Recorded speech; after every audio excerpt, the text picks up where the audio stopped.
रसूलुल्लाह सल्लल्लाहु अलैहि वसल्लम का इरशाद है, अत्तवद्दुदु इलन्नास निस्फुल अक़ल, अच्छे लोगों से दोस्ती रखना आधी अकल है।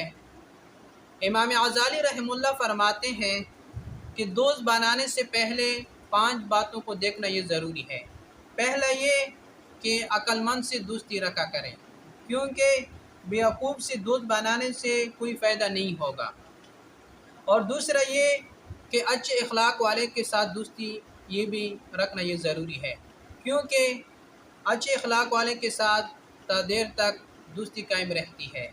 और तीसरा ये कि दोस्त फासिक ना हो, क्योंकि अल्लाह ताला से डरने वाला अगर वो ना हो तो आपको धोखा दे सकता है। और चौथा ये कि बेदअती ना हो, अगर बेदअती हो तो उसकी सोहबत से आप पर भी बेदअत का असर हो सकता है।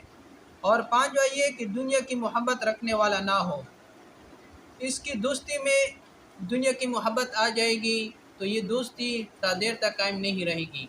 तो हमें चाहिए कि इन 5 बातों का ख्याल रखें, तो दोस्ती में बहुत फ़ायदा हमें मिलेगा फिर।